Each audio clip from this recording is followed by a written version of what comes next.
Hello everybody, welcome to my channel. I'm Drifty. I'm so glad you're here and I'm excited to share my content with you. I hope that you'll join me on this journey. Thank you so much for supporting me as a creator on this platform. Let's get started. Today we're going to be playing a game called Dark and Darker. It is developed by Iron Mace and also self-published. It is a dungeon crawler, PvP, medieval, but it also has a lot of PvE. In fact, I die from PvE a lot more than PvP. This is a pretty cool looking game. It's extremely hard. Right at the beginning, you create a character, so let's jump into the create character section.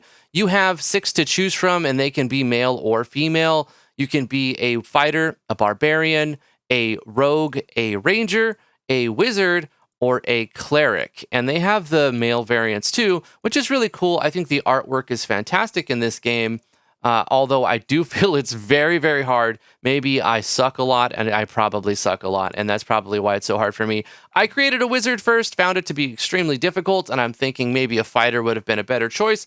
I was right, fighter is a little bit easier to play, but it is definitely not easy, especially at the beginning, before you learn all of the hitboxes and everything. But anyway, I'll take a look at the options. They're pretty straightforward, nothing too fancy. You have your inputs and you can rebind. So we're going to enter the lobby as my level 8 fighter. Once you enter the lobby, you'll be presented with this screen here. High roller, leaderboard, measure everybody's EP to see how good you are, how elite you are. And you have all of these separate for just wizards, just rogues, or for all classes. And you've got to see who's the best at treasure collecting, who's the best escape artist, etc., etc. On this class screen, you have 2 subscreens, one being the training, which doesn't exist yet. This game is in early access. This is the 3rd beta test that they're putting out for people to play. It's scheduled to be released about a year from now, so it won't be out for a little while. But if you want to try to opt in, I'm going to put a link in the description below to where you can try to opt in through Steam. There's no guarantees that you'll get in, but you can click the button. Today's the first day that it came out, so there's a good chance that they'll still give you a key to participate. Right now, the last time I checked, there were 28,000 people playing, so it is definitely a popular game at this moment. How long it stays popular or if it grows is yet to be seen. But on the next scene, you can see perks and skills. On this screen is where you can view your stats and all of the different parameters of your character. Every 5 levels, after 5, you get to unlock new perks. So at level 1, you can select one from these perks right here and drag and drop on to change it. And then at level 5, you get the 2nd, 10, the 3rd, and 4th, and you get at level 15. You do get to pick 2 abilities of your 4 abilities. I would assume that most or all of the classes have skills, have 4 skills at least, but I'm not sure. I haven't tried them all. Moving on, we have the stash. This is where you can see your inventory, what you're wearing, what you have in your bag, and what you've got in your storage. I've played, I think, 38 matches, and I've escaped twice. So I would say the chances of getting away as a new player is probably 5%, which means I've found a ton of loot, more that would fill this entire storage. But when you die, you lose it all, even what you're wearing. I found some upgrades, a nice mace, a bunch of other stuff. It's irrelevant, but I found a bunch of stuff and also lost it all in that match or the match right after it. So it's kind of brutal in that way, where what you have on you is sort of temporary, and getting an upgrade is only good until you lose it, which feels frustrating, to be honest. It's too early to say if it's compelling enough to keep me playing. If you go to the next tab, you see merchants, and you can click on these merchants here to do all kinds of stuff, like the armorer. If you want to buy some more weapons and armor, you can select these merchants and buy and sell gear that you have. There is a trading master where there's a trading guild and you can become a trader. So you've got to be level 5. There's an initiation fee of 25 gold, and then you have to pay a 15 gold fee per trade. If I were to go to stash and select some armor that I found, and then I go to merchants and go to the armor smith and I click on sell, he might purchase these things from me. So let's see, what would he give me for all of this? Only 9. So I made 9 gold. That's not enough to become a trader. What I'll do is I'll take this 9 gold and I'll put it in my stash, and then I won't lose it when I die. Customize. You can customize your characters, your items, and your emotes, which you can customize the look of your character and cosmetics, and they're probably going to sell skins in the future. I would assume that. But anyway, on the play screen, after we get through the top tab, you see your level, you see your character. It does have a party system where you can invite players. If you click on player list, you get to see the number of people playing the game, the number of people who are in a dungeon, the number of people who are in a lobby waiting for a match or getting their party set up. And you can add people from this list. If you get their ID, you can just search them up as well. If you set your party to open, then anybody can invite you to a party. I haven't done any partying yet. I've mostly just been learning on my own. I would highly recommend setting up a party because most of the time when I die from players, they're not alone. So this game would probably be a ton of fun with 2 or 3 people, you know, small gang, running around just owning dungeons. And that would probably be the safest way to use your good gear. Solo, you may use your subpar gear or even starter gear because you're going to die and lose it most of the time. So anyway, when you select which dungeon you want to be in, right now there's only 2, the normal and the high roller. The normal is free to enter, so you can just keep entering with no real cost except your time and your frustration and some of your sanity. You can select what server you want to be on. I'm on East Virginia server. But let's go ahead and jump into a game and take a look at it. It's warning you that check your loadout because if you have stuff in your inventory, when you die, it's gone. Right now, we're waiting for 16 users. We're put into a starting zone where it's like a staging area, and you can punch people in the head if you wanted to. And then once it finds a full group of 16, it starts the match, and a time will start. The loading screens aren't super long, but they are also not very quick. I'm using an RTX 3060, and it gets to about 73 degrees Celsius. In my setup, it uses most of the video card. Of course, this is running at 1440p, so it does get pretty hot.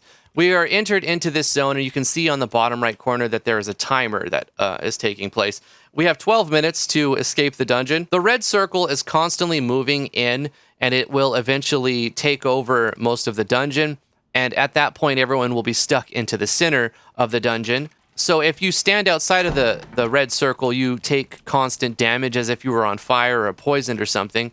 So there's a bunch of spiders here that are attacking me, so I'm going to try to kill them. Spiders are a good source of beginning XP because they keep spawning from these little jars. Right now I'm using what's in my number 1 slot, which is sword and board. If I press tab, you can see what I've got. So I pressed 1 to bring that out. And if I right click, I'm holding my shield up. If I left click, I swing.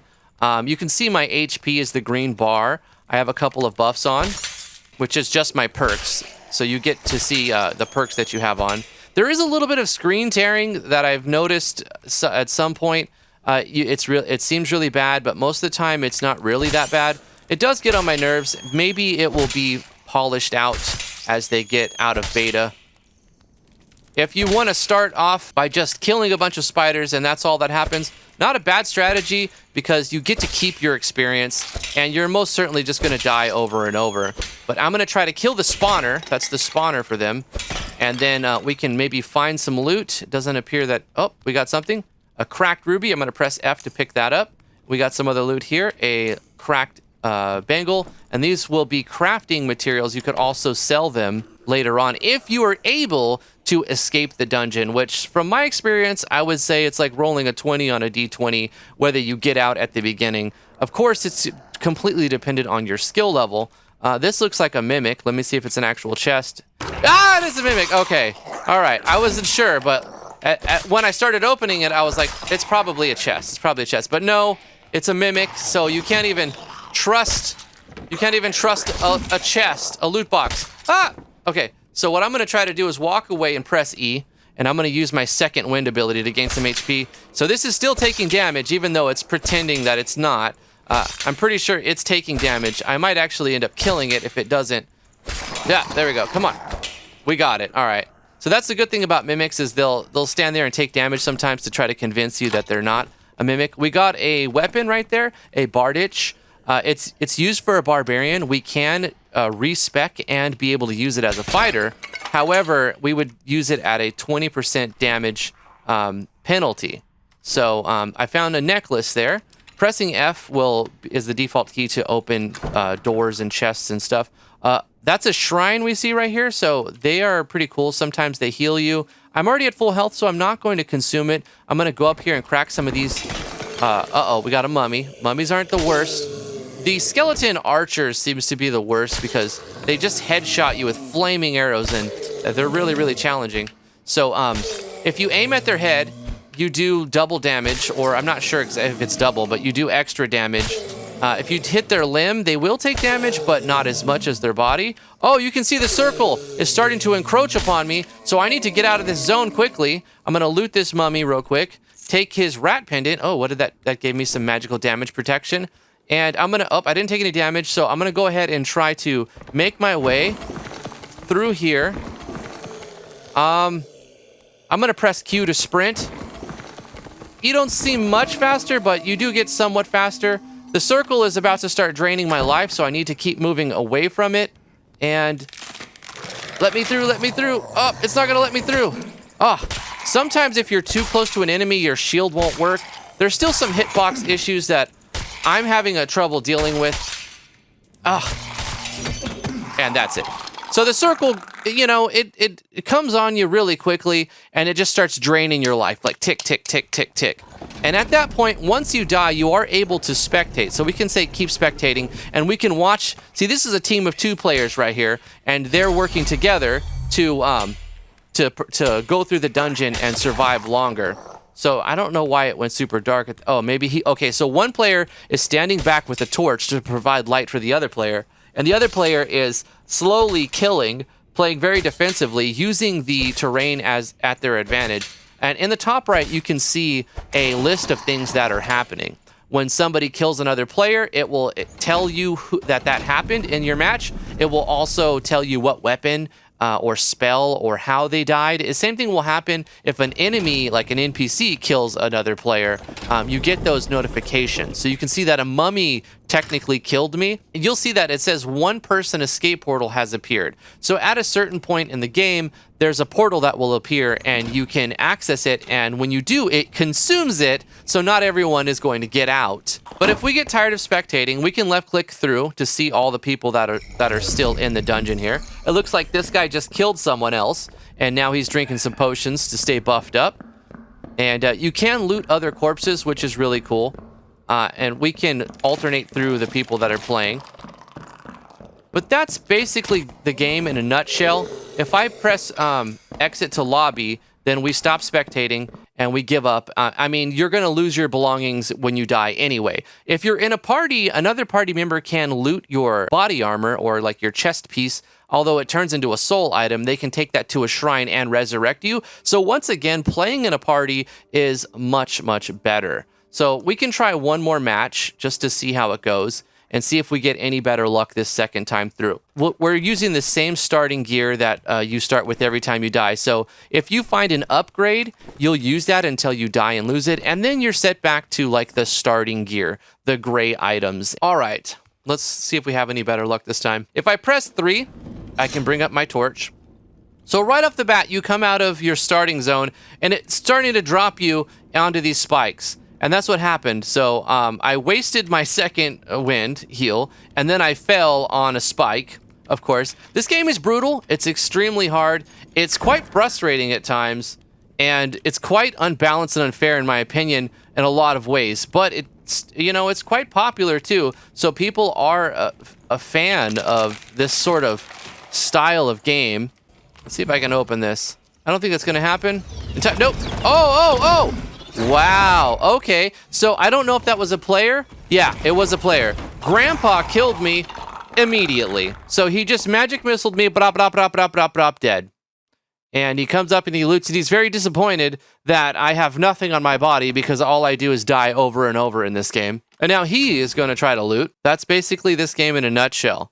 If you've enjoyed this video, please consider subscribing to my channel. By subscribing, you'll be notified whenever I post new content, and you'll be supporting me as a creator on this platform. I'd really appreciate it if you join my community of subscribers, and you should also consider joining our Discord server, because on our Discord server, you can chat with other fans of our channel, share your own content, and get exclusive access to behind-the-scenes content and updates. It's a great community, and we'd love to have you join us. Click the link in the description below to join us. Thank you so much for watching. I appreciate you very much. Much love. We have a Patreon if you'd like to support what we do.